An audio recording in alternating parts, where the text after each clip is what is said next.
¿Qué tal? ¿Cómo están? Muy buen mediodía. Bienvenidos a una nueva edición de Mensaje Directo. Ayer, después de más de 30 días de suspender las exportaciones de carnes y de iniciar una negociación que el campo sostiene se hizo solamente con los grandes exportadores, el gobierno anunció un nuevo esquema para la exportación de carnes que establece cambios importantes que el gobierno señala que son temporarios, pero que han generado rechazo de parte de las entidades. La decisión más importante es establecer el cupo de exportación que va a ser del 50% con respecto a lo que se venía exportando hasta que se tomó la medida restrictiva, y además hay 7 cortes populares que no se van a poder vender al exterior en un intento por abastecer al mercado interno con otros precios. ¿Qué reacción genera en el campo? ¿Cómo tomaron este nuevo esquema dado a conocer por el gobierno, que en un rato vamos a detallar medida por medida? Estamos en comunicación con Javier Rotondo, presidente de Cartes. Javier, buen mediodía, ¿cómo estás? Hola Marcos, ¿qué tal? ¿Cómo estás? Muchas gracias por atendernos, Javier. Bueno, ¿cómo Por tomaron favor. el anuncio, estas medidas que dio a conocer el gobierno? ¿Cómo lo toman ustedes como representantes de los productores y qué efectos puede llegar a tener? Bueno, como vos bien lo dijiste, se pretendió de manera muy desprolija y a último momento convocar a la Mesa de Enlace Nacional. Hay que aclarar que, porque se ha dicho muchas cosas, que la Mesa de Enlace Nacional asistió debido a que siempre se pregonó la necesidad de buscar un diálogo con este tema y con otros temas del quehacer agropecuario y nunca lo hemos tenido. Así que en un gesto, creo yo, de mucha madurez y grandeza, la Mesa de Enlace asistió. Pero asistió a una reunión previa y no convalidó un anuncio, que eso fue un anuncio.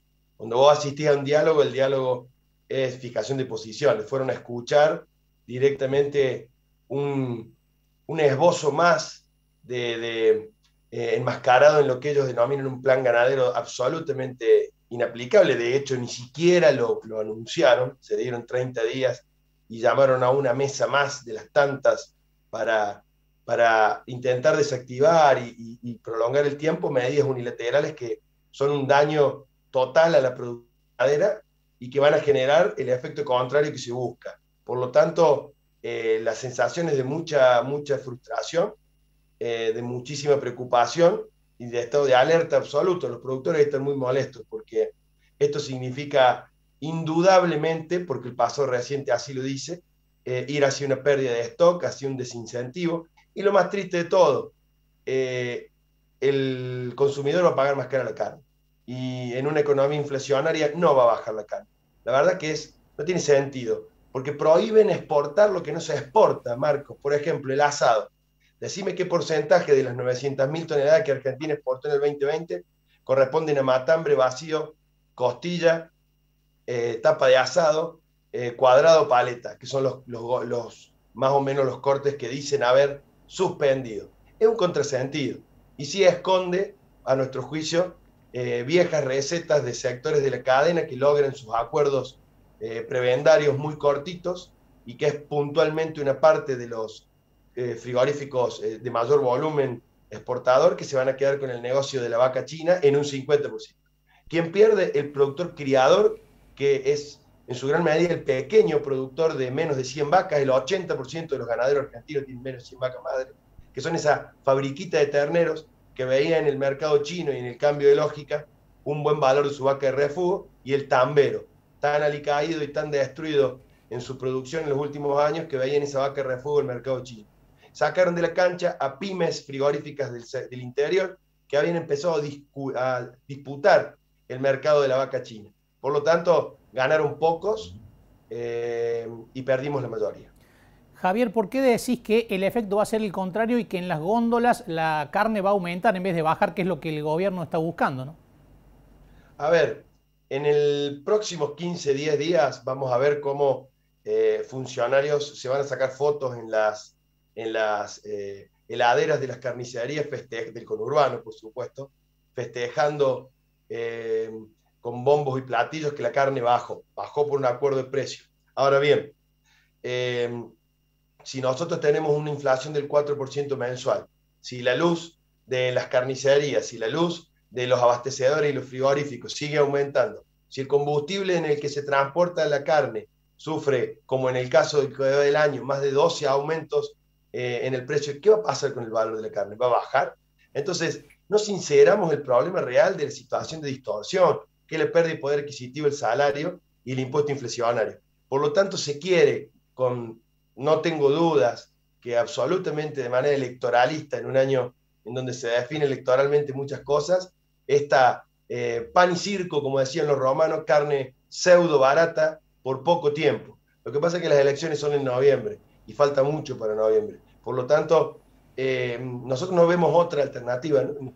Y es un contrasentido escuchar al ministro de la Producción decir que quieren, mediante un plan, llegar a 5 millones de toneladas de producción, que es por otra parte lo lógico, pero lo lógico se logra con más producción, y más producción en menos carga tributaria, y mayor cantidad de exportaciones que generen mayor cantidad de divisas, e integración de cortes para el consumo interno. Hacemos todo lo contrario. Bueno, el Y gobierno Alberto dice que... Fernández, como conclusión final te lo Sí. digo, Alberto Fernández fue el que negoció los cupos con los frigoríficos en el año 2006, cuando Néstor Kirchner cerró la exportación. O sea, sabe muy bien de que esto va a fracasar, porque él es uno de los responsables de que en Argentina se perdieron 10 millones de cabezas. El gobierno dice, lo dijo el propio Culfas, como lo mencionabas, que la intención del plan ganadero es incrementar la producción. ¿Qué debería pasar para que ese objetivo se plasme? Hacer todo lo opuesto de lo que anunciaron. Fácil, es muy sencillo. A ver, no hace falta ser economista, Marcos. Eh, tenemos en promedio el mismo stock ganadero de hace 50 años. Argentina en el año 70 tenía 27, 28 millones de habitantes y somos 47. Producimos la misma vaca. Explícame vos si hubo algún incentivo con estos bombos y platillos de planes ganaderos. Nunca lo hubo. A ver, la única alternativa es producir más y tener el incentivo. Mira, andate a Uruguay, andate a Paraguay, andate a Brasil. ¿Cómo incentivan la producción de animales más pesados? En la misma cantidad de animales, más kilos.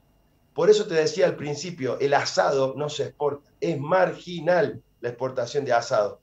El 80% del consumo de la producción argentina se sigue consumiendo en Argentina, entonces explícame si la carne va a bajar con esta medida. Por lo tanto, hay que incentivar, hay que favorecer a los pequeños y medianos productores que retengan vientres, hay que darle previsibilidad al negocio. Hoy había empezado a haber, es cierto que China cambió el paradigma de la comercialización de carne, pero había en el precio de la vaca la posibilidad de que ese pequeño ganadero deje vaquillonas, invierta en inseminación, produzca terneros de mayor calidad para que los invernadores o filoteros engordadores le metan más kilos, haya previsibilidad en el negocio, que haya una competencia y puja por la exportación y el precio.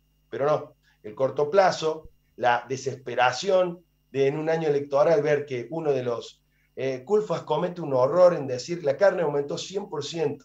La carne no se puede medir en un año. Es un proceso de por lo menos 3 años desde que el ternero nace hasta que se faena. En ese periodo de 36 meses, distribuí cómo se fue el incremento de la carne y va muy por debajo de la inflación. Por lo tanto, son datos engañosos. Y si le meten a la gente, a la ciudadano común, está que yo te cuido, vos vas a comer carne barata. Y la historia reciente dice que es todo lo contrario. Javier, muy cortita, ¿se analiza algún tipo de medida de fuerza, estado de alerta? ¿Están viéndolo? Sí, la verdad que la mesa de enlace ha tenido esta actitud de asistir al diálogo, pero me parece que el margen desde las bases y de las confederaciones, en el caso de Crablo, pero en la mesa de enlace en su conjunto también lo ocurre, es bastante poco. La verdad que hay mucha frustración y mucha bronca porque se repiten viejas recetas, porque se va a concentrar la producción ganadera, porque se va a optar por la agricultura en aquellos que volvieron a los planteos mixtos. Entonces, no hay mucho margen, hay mucha desazón. Nosotros vamos a ser muy, pero muy respetuosos de lo que nuestras rurales de base, en el caso de Carpes, digan. Hay una serie de asambleas previstas y de algunas manifestaciones, pero indudablemente que si no encontramos en el corto periodo de plazo un entendimiento de estas situaciones que plantea y que el gobierno abra el 50% de este cupo y que tiene en vista, y es probable que se endurezcan algún tipo de medidas. Javier, muchísimas gracias, como siempre. Por favor, Marcos, gracias a ustedes. Buenos días. Javier Rotondo, presidente de Cartés, bueno, consideran muy negativo el esquema que ha dado a conocer el gobierno y señalan que va a tener el efecto contrario al que se busca. Mientras tanto, se abre una instancia de 30 días de negociación y de análisis para un plan ganadero. Hay que ver qué resulta de esa instancia que el gobierno está poniendo en marcha. Vamos al móvil. Está nuestro compañero Marcelo Ortiz con Franco D'Agati, que es gerente de Carne Solás. Vamos a ver, ¿tiene efecto? ¿Puede tener efecto esto en los mostradores? O como dice Javier Rotondo, no va a pasar nada con el precio de la carne.